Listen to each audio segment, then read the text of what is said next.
Hi friends! Siva YouTube சேனலுக்கு உங்களை அன்புடன் வரவேற்கின்றேன்.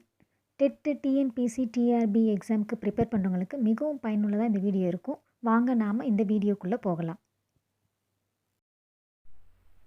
இன்றைக்கி நாம் பார்க்க போகிற டாபிக் என்னென்னா 7th ஸ்டாண்டர்டில் டேர்ம் 2ல் ஜியாகிரஃபியில் யூனிட் 1 வளங்கள் பற்றி பார்க்க போகிறோம். அதாவது ரிசோர்ஸஸ் பற்றி பார்க்க போகிறோம்.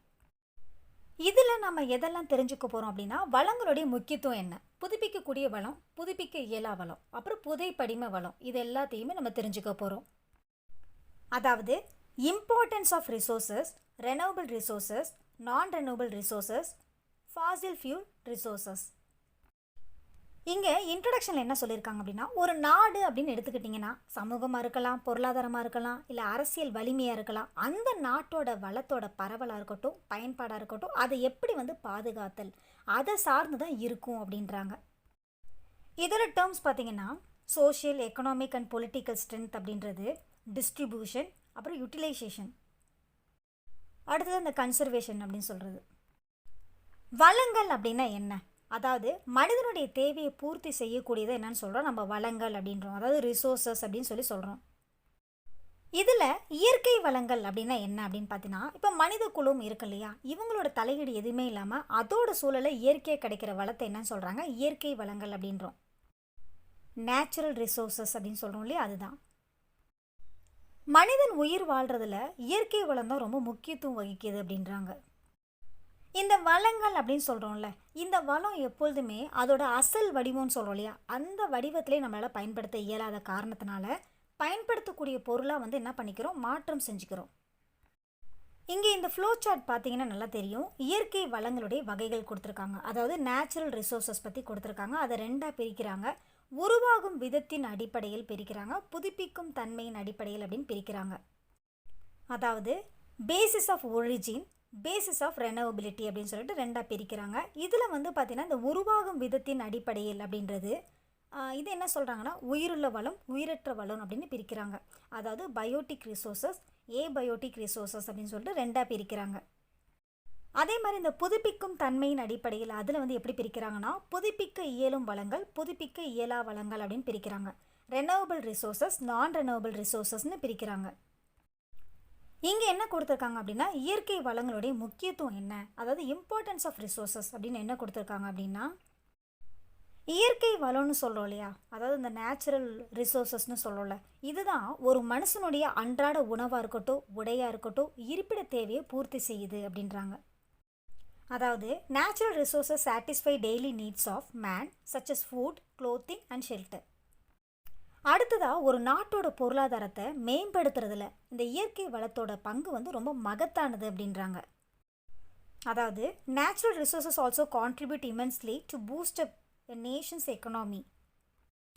இங்கே என்ன சொல்கிறாங்க, உருவாகும் விதத்தோட அடிப்படையில் வளத்தை ரெண்டு வகையை பிரிக்கிறாங்க.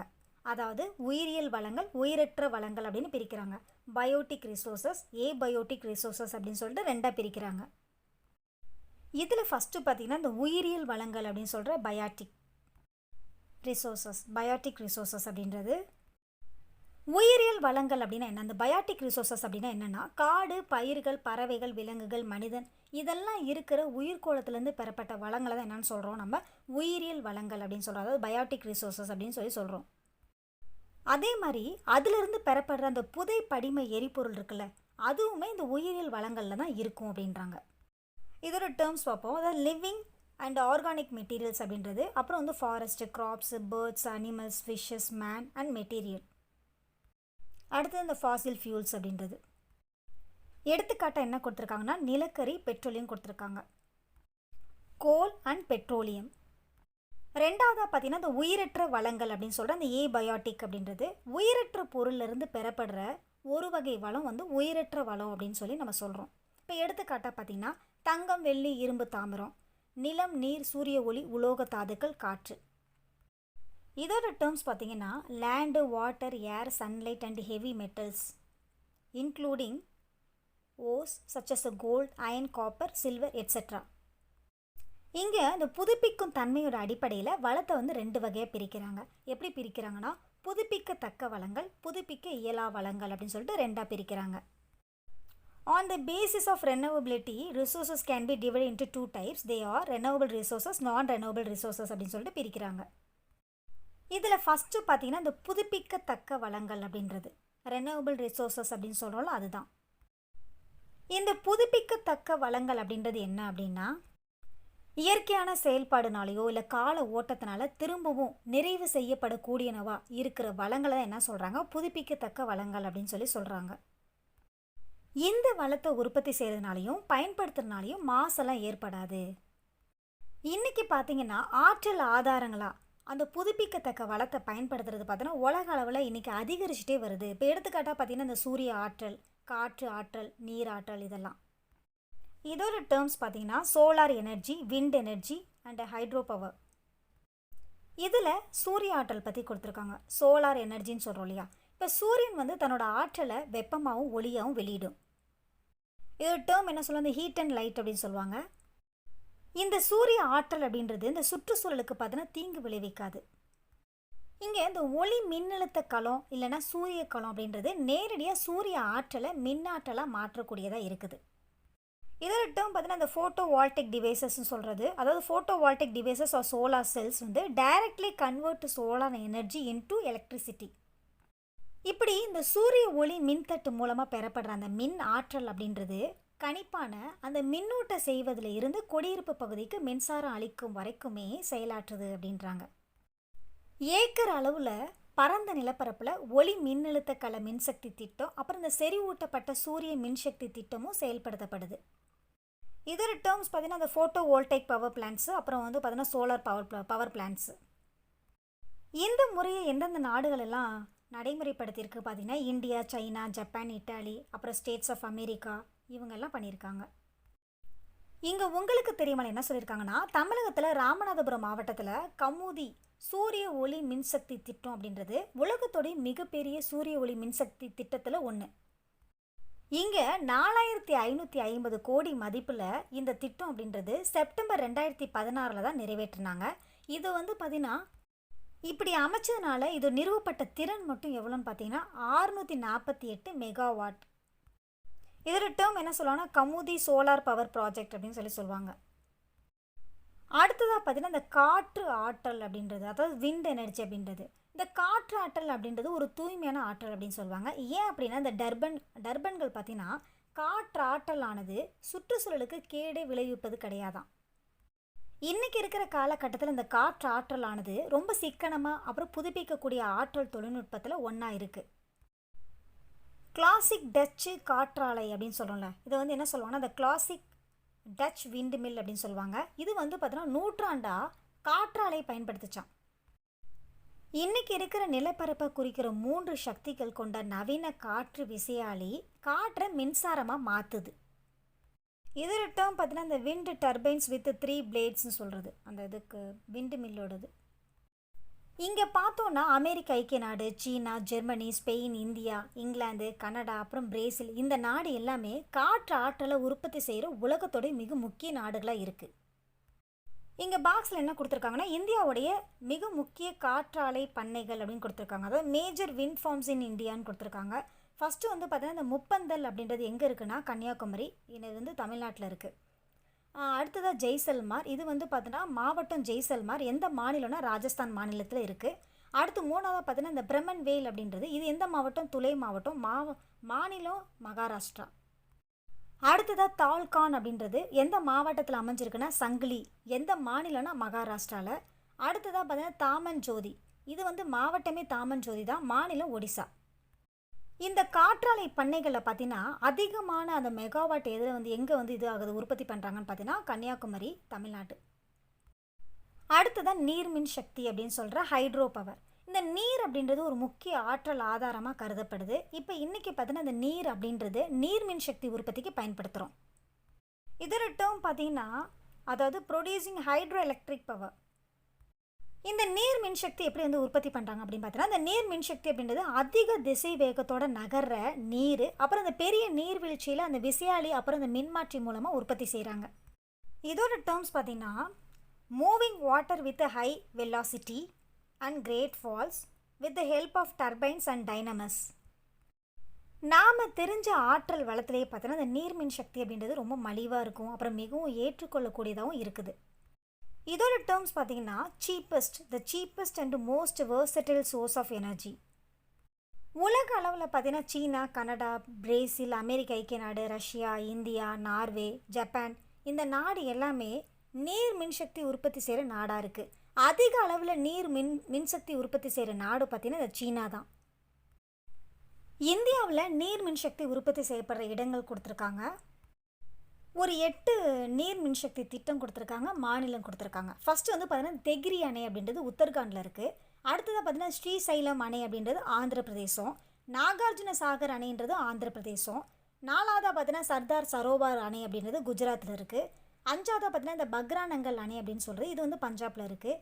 கொய்னா அணை அப்படின்றது மகாராஷ்டிரா. மேட்டூர் அணை அப்படின்றது தமிழ்நாடு. இடுக்கி அணை அப்படின்றது கேரளா. இதெல்லாம் இந்தியாவில் நீர் மின்சக்தி உற்பத்தி செய்யப்படுற இடங்கள். இதே உலக அளவில் நீர் மின்சக்தி உற்பத்தி செய்கிற நாடுகள் பார்த்திங்கன்னா அந்த திட்டத்தோட பேர் அவங்க வந்து பார்த்தீங்கன்னா எந்த நதி எந்த நாடுன்னு கொடுத்துருக்காங்க. இதில் வந்து ஃபஸ்ட்டு பார்த்தீங்கன்னா த்ரீ கார்ஜஸ் அணை அப்படின்றது எந்த நாடுனா சீனாவில். நதி எந்த நதினா யாங்ஸி அப்படின்ற நதியிலேருந்து என்ன பண்ணுறாங்க உற்பத்தி செய்கிறாங்க. 2வது அந்த இட்டைப்பு அணை அப்படின்றது இது எந்த நாட்டில் இருக்குன்னா பிரேசில் அப்புறம் பராகுவேல இருக்குது. எந்த நதின்னு பார்த்தீங்கன்னா பரானா நதியில் இருக்குது. 3வதாக ஜிலுடு அணை அப்படின்றது இது வந்து எந்த நாட்டில் இருக்குது சீனாவில். நதி பார்த்தீங்கன்னா இந்த ஜின்சா அப்படின்றது. 4வது அந்த குறி அணை அப்படின்றது நாடு எங்கே அப்படின்னா வெனிசுலாவில். நதி எந்த நதி கரோனி அப்படின்ற நதியில். 5வதாக பார்த்தீங்கன்னா துக்ரூயி அணை அப்படின்றது நாடு வந்து பிரேசில். எந்த நதினா டெக்கான்டின்ஸ் அப்படின்ற நதியில். இங்கே உங்களுக்கு தெரியுமா என்ன சொல்லியிருக்காங்கன்னா சீனாவில் இருக்க த்ரீகாஸ் அணை அப்படின்றது அந்த த்ரீகாஸ் அணை நீர்மின் சக்தி திட்டம் அப்படின்றது உலகத்தினுடைய மிகப்பெரிய நீர்மின் சக்தி திட்டமாக இருக்குது. இதோட கட்டுமான பணி பார்த்தீங்கன்னா 1996 ஆரம்பிச்சு 94 ஆரம்பித்து 2012 தான் முடிச்சிருக்காங்க. இதில் நிறுவப்பட்ட திறன் அப்படின்னு பார்த்தீங்கன்னா 22,500 மெகாவாட். இதை எப்படி சொல்லுவாங்கன்னா 3 gorges டேம் இன் சைனா இந்த largest hydro electricity project in the world அப்படின்னு சொல்லுவாங்க.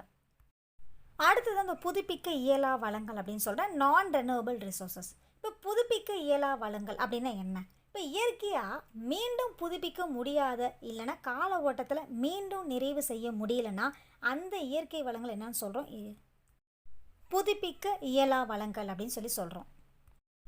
இந்த புதுப்பிக்க இயலா வளங்களுடைய தொடர் நுகர்தல் அதாவது நம்ம திரும்ப திரும்ப பயன்படுத்திகிட்டே இருக்கோம் அப்படின்னா அதோட அழிவுக்கு வந்து பார்த்தீங்கன்னா இது வழிவகுக்கும் அப்படின்றாங்க. இப்போ எடுத்துக்காட்டாக பார்த்தீங்கன்னா புதைப்படிமை எரிபொருளாக இருக்கிற நிலக்கரி, பெட்ரோலியம், இயற்கை வாயு, அப்புறம் தாது வளங்களாக இருக்கிற இரும்பு, தாமிரம், பாக்சைட்டு, தங்கம், வெள்ளி, அப்புறம் இதர பிற புதுப்பிக்க இயலா வளம் அப்படின்னு சொல்லிட்டு 3 வகைப்படுத்தியிருக்காங்க. அதாவது examples of non renewable resources include fossil fuels such as coal, petroleum, natural gas and mineral resources such as iron, copper, bauxite, gold, silver and others. இந்த புதுப்பிக்க இயலா வளத்தை 3 வகையாக பிரிச்சிருக்காங்க. அதாவது நான் renewable resources can be divide into 3 types. அது என்னென்ன பிரிச்சிருக்காங்க அப்படின்னா ஃபர்ஸ்ட் வந்து உலோக வளங்கள் அதாவது மெட்டாலிக் ரிசோர்ஸஸ். 2வது அலோக வளங்கள் அல்லது உலோகம் அல்லாத வளங்கள் அப்படின்னு சொல்ல நான் மெட்டாலிக் ரிசோர்ஸஸ். 3வதாக பார்த்தீங்கன்னா இந்த புதை படிம எரிபொருள் ஃபாசில் ஃபியூல்ஸ் ரிசோர்ஸஸ். இதில் ஃபஸ்ட்டு பார்த்தீங்கன்னா அந்த உலோக வளங்கள் இருக்கு இல்லையா அதுதான் ஃபஸ்ட்டு இந்த உலோக வளங்கள் அப்படின்றது மெட்டாலிக் ரிசோர்ஸஸ் அப்படின்னு சொல்கிறது. இந்த உலோக வளங்கள் அப்படின்றது உலோகத்தால் ஆன வளங்களை தான் உலோக வளங்கள் அப்படின்னு சொல்கிறோம். இது வந்து வெப்பமாக இருக்கட்டும் அப்புறம் இந்த மின்சாரத்தை வந்து பார்த்தீங்கன்னா எளிதில் கடத்தக்கூடிய ஒரு கடின பொருளாக இருக்குது. எடுத்துக்காட்டாக பார்த்தீங்கன்னா இரும்பு, தாமிரம், தங்கம், பாக்சைட்டு, வெள்ளி, அப்புறம் மேங்கனீஸ், அப்புறம் இன்னும் பிற கொடுத்துருக்காங்க. இதில் ஃபஸ்ட்டு பார்த்தீங்கன்னா இந்த இரும்பு அந்த அயன் சொல்லணும். புவியோட மேலோட்டில் பரந்தளவில் இருக்கிற உலோகத்தில் இரும்பு வந்து பார்த்தீங்கன்னா 4வது உலோகமாக இருக்குது. புவியோட மேலோட்டில் அந்த பாறை இருக்கு இல்லையா அந்த பாறையில் இருக்கிற அந்த மேக்னடைட் மற்றும் ஹேமடைட் தாதுக்கள் வந்து என்ன பண்ணுறோன்னா பிரித்தெடுக்கிறோம். எஃகு உற்பத்தியில் மூலப்பொருள் இரும்பு தாது அப்புறம் 98% இரும்பு தாது பிரித்து தான் எஃகு தயாரிக்கிறாங்க. தூய்மையான அந்த இரும்பு தாது ரொம்ப மென்மையாக இருக்கும் அப்படின்றாங்க. ஆனால் சிறிய அளவில் இருக்கிற கார்பனாக இருக்கட்டும் அப்புறம் மேங்கனீஸ் இது பல அடுக்காக சேர்க்கப்படுறப்ப இதோட வலிமை வந்து பார்த்தீங்கன்னா அதிகரிக்கும் அதாவது வலிமை பெறும் அப்படின்றாங்க. இந்த இரும்பு அப்படின்றது மலிவு விலை அப்புறம் வலிமையினால் இன்ஜினியரிங் தொழில்துறையில் அதாவது இயந்திர கட்டுமான பணியாக இருக்கட்டும், இயந்திர கருவியாக இருக்கட்டும், ஆட்டோமொபைல்ஸாக இருக்கட்டும், கப்பல் கட்டுமான பணியாக இருக்கட்டும், பாலம் அப்புறம் கட்டட கட்டுமான பணியில் கூட இது மிக முக்கிய பங்கு வகிக்குது. இதோட டேர்ம்ஸ் பார்த்தீங்கன்னா இந்த engineering applications such as the constructions of machinery and machine tools, automobiles, construction of large ships, structural components of building, bridges etcetera. இரும்பு தாதுன்றது அந்த அயன் ஓர்னு சொல்லுவோம். 50 நாட்டில் இந்த இரும்பு தாதை வெட்டி எடுக்கிறாங்க. இதில் சீனா, ஆஸ்திரேலியா, பிரேசில், இந்தியா, அப்புறம் ரஷ்யா இந்த நாட்டில் இருந்து உலகத்துடைய மொத்த உற்பத்தியில் பார்த்தோன்னா 85% இந்த நாட்டில் தான் பெறப்படுதான்.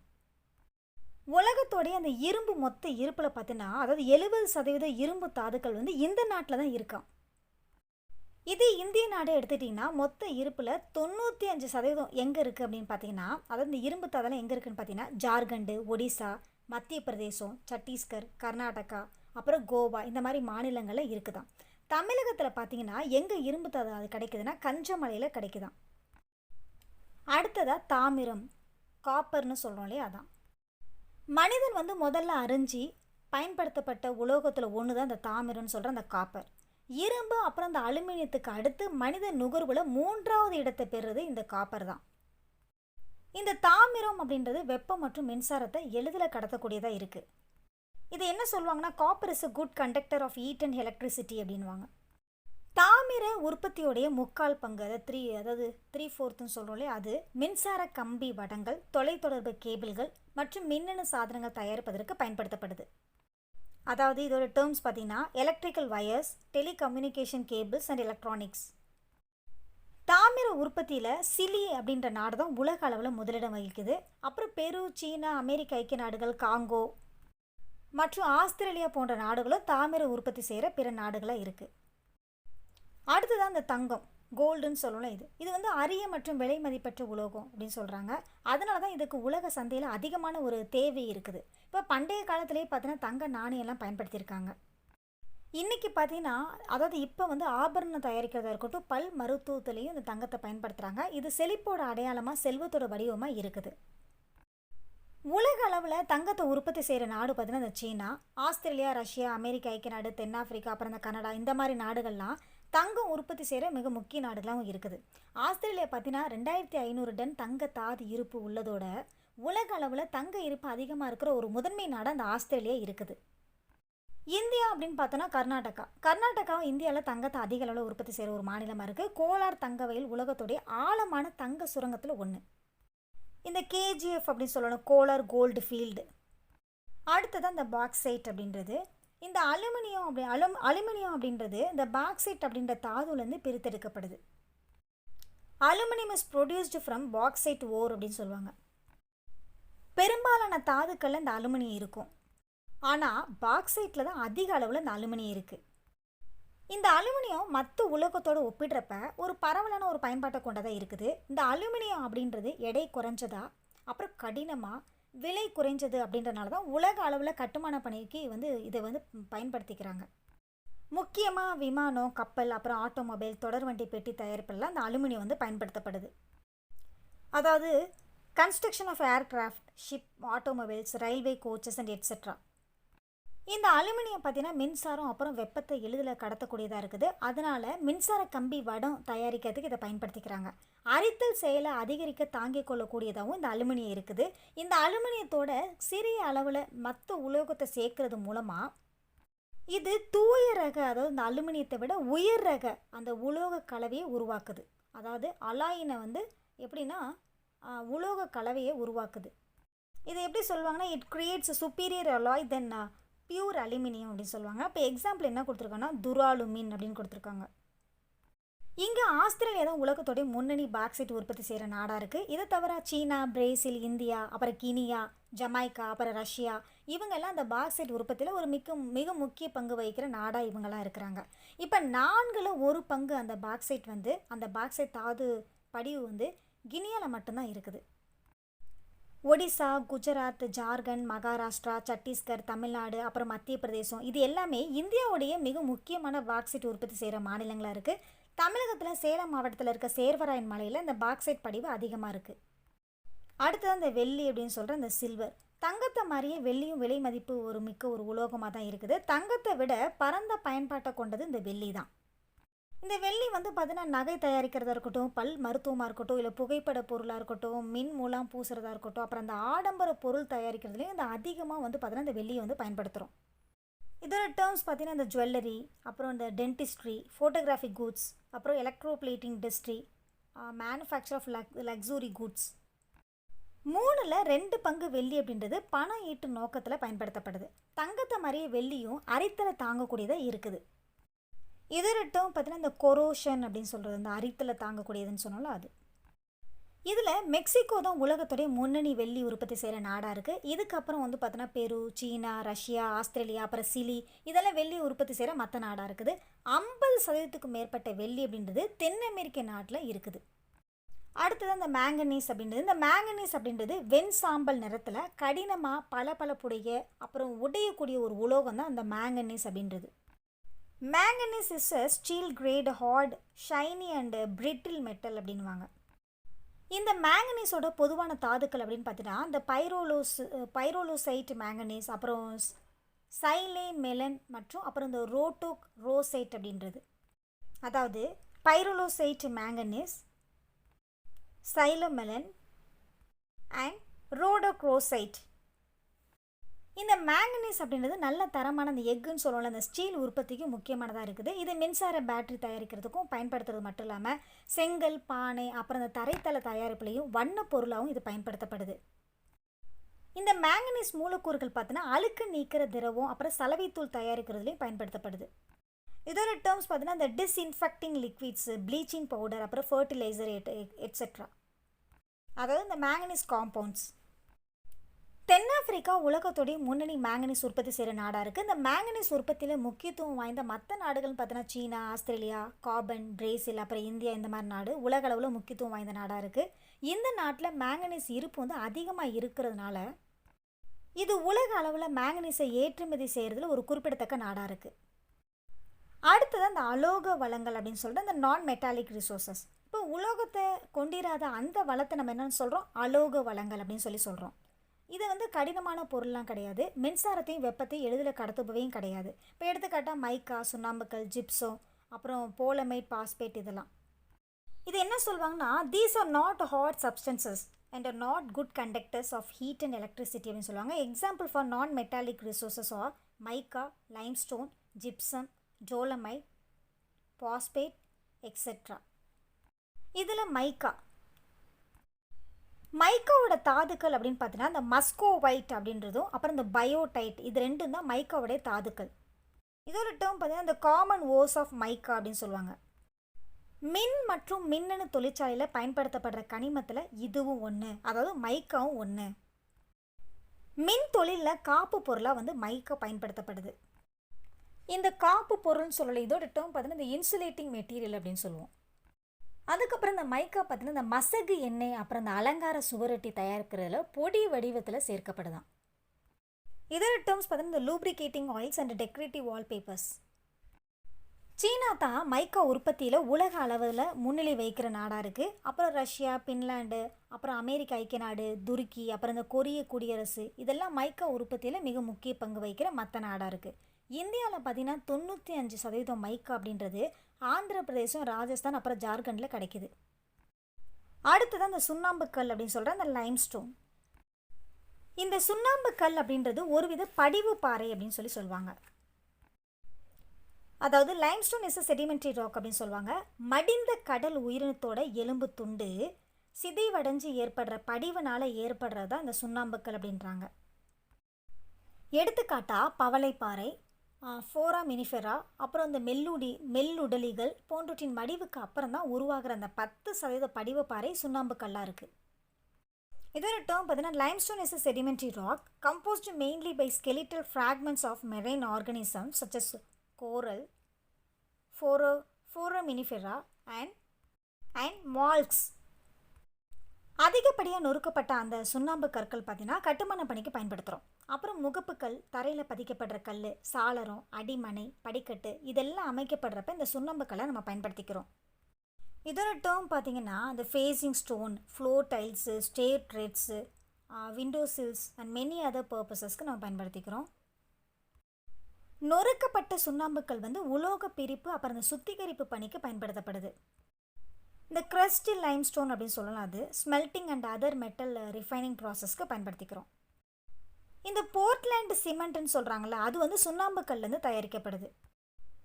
உலகத்தோட பாதிக்கு மேற்பட்ட சுண்ணாம்புக்கல் உற்பத்தி சீனாவில் தான் நடக்குது. இதுக்கப்புறம் அமெரிக்க ஐக்கிய நாடு, இந்தியா, ரஷ்யா, பிரேசில், அப்புறம் ஜப்பான் போன்ற நாட்டிலையும் அதிக அளவில் உற்பத்தி செய்கிறாங்க. இப்போ இந்தியாவில் பார்த்தீங்கன்னா மத்திய பிரதேசம், ராஜஸ்தான், ஆந்திர பிரதேசம், குஜராத், சத்தீஸ்கர், அப்புறம் தமிழ்நாடு, இந்த மாநிலம் எல்லாத்துலேயுமே இப்போ இந்தியாவுடைய மொத்த உற்பத்தியில் 4/3 பங்கு உற்பத்தி செய்யப்படுற பகுதியாக இருக்குது. தமிழகம் அப்படின்னு பார்த்தோன்னா, தமிழகத்தில் பெரிய அளவில் சுண்ணாம்புக்கல் இருப்பு அப்படின்றது ராமநாதபுரம், திருநெல்வேலி, அரியலூர், சேலம், கோயம்புத்தூர், அப்புறம் இந்த மதுரை, இந்த மாவட்டத்திலலாம் இருக்குது.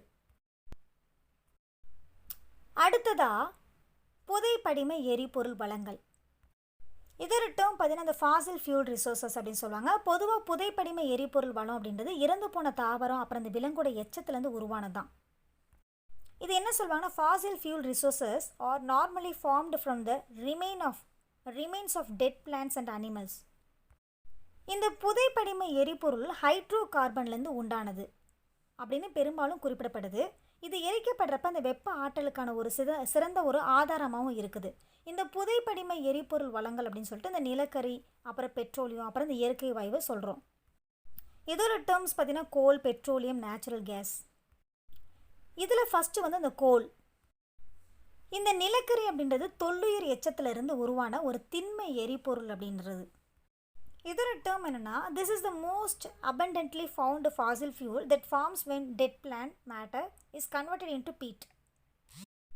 இந்த நிலக்கரி அப்படின்றது வீட்டு எரிபொருளாக இரும்பு மற்றும் எஃகு தொழிற்சாலை மற்றும் மின்சாரத்தை உற்பத்தி செய்ய பயன்படும் அந்த உருளையிலையும் நீராவி என்ஜின்லையும் பயன்படுத்தப்படுது.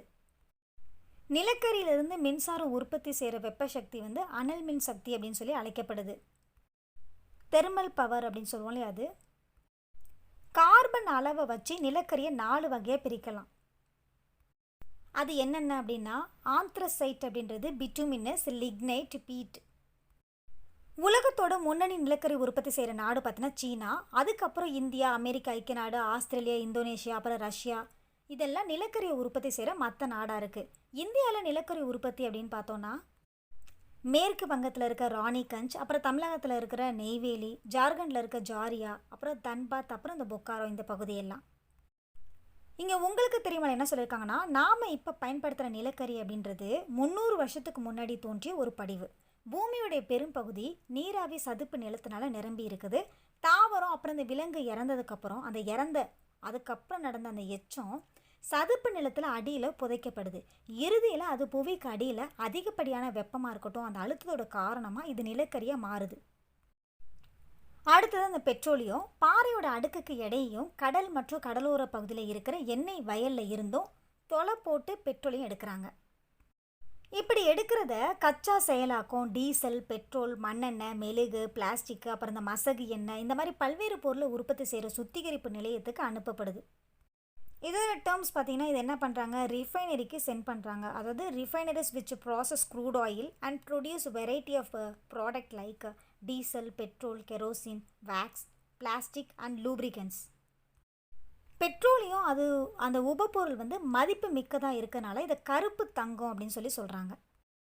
இதோட டேர்ம் பார்த்தீங்கன்னா இந்த பிளாக் கோல்டு அப்படின்னு சொல்லி சொல்கிறோம். இந்த பெட்ரோலியம் உற்பத்தி செய்கிற முதன்மை நாடு பார்த்தீங்கன்னா இந்த சவுதி அரேபியா, ஈரான், ஈராக், அப்புறம் இந்த கத்தார். அதே மாதிரி மற்ற நாடுகள், மற்ற முக்கியமாக உற்பத்தி செய்கிற நாடுகள் பார்த்தீங்கன்னா அமெரிக்க ஐக்கிய நாடு, ரஷ்யா, வெனிசுலா, குவைத்து, ஐக்கிய அரபு எமிரேட்ஸு, அப்புறம் இந்த அல்ஜீரியா, இந்த நாடெல்லாம். இப்போ இந்தியாவில் பார்த்தீங்கன்னா அசாமில் இருக்க டிக்பாய் அப்படின்னு சொல்லுவாங்க. மும்பையில் இருக்கிற டெல்டா பகுதி, இந்த பகுதி தான் இந்தியாவில் பெட்ரோலியம் உற்பத்தி செய்கிற முன்னணி பகுதியாக இருக்குது. இங்கே இமேஜ் பார்த்தீங்கன்னா இந்த பாம்பே ஹை ஆயில் ஃபீல்ட் பற்றி கொடுத்துருப்பாங்க. அடுத்ததான் இந்த நேச்சுரல் கேஸ் அப்படின்ற இயற்கை வாயு. இயற்கை வாயு அப்படின்றது பெட்ரோலிய படிவோடு காணப்படுது. இப்போ கச்சா எண்ணெய் மேற்பரப்புக்கு வரப்போ வெளியேற்றப்படும். இது வீடு அப்புறம் தொழிற்சாலையில் எரிபொருளாக பயன்படுத்தப்படுது. உலக அளவில் 50% மேலே இருக்கிற இயற்கை வாயு இருப்பு எந்தெந்த நாட்டில் இருக்குது அப்படின்னு பார்த்தீங்கன்னா அமெரிக்க ஐக்கிய நாடு, ரஷ்யா, ஈரான், அப்புறம் கத்தாரில் இருக்குது.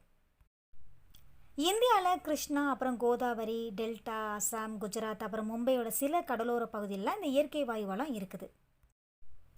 இது சின்ன ஒரு ரீகேப் பார்த்துருவோம். இயற்கை வளம் அப்படின்றது சுற்றுச்சூழலேருந்து கிடைக்கக்கூடியதாக இருக்குது. புதுப்பிக்கத்தக்க வளம் இயற்கையான செயல்முறையினால் புதுப்பிக்கக்கூடியதும் கால ஓட்டத்தில் மீண்டும் நிறைவு செய்யக்கூடியதாக இருக்குது. புதுப்பிக்க இயலா வளம் அப்படின்றது இயற்கையாக மீண்டும் பெற முடியாத, இல்லைனா மீண்டும் நிறைவு செய்ய முடியாத வளங்கள் தான் அப்படின்னு சொல்கிறோம். சூரிய ஆற்றல் அப்படின்றது சுற்றுச்சூழலுக்கு தீங்கு விளைவிக்காது.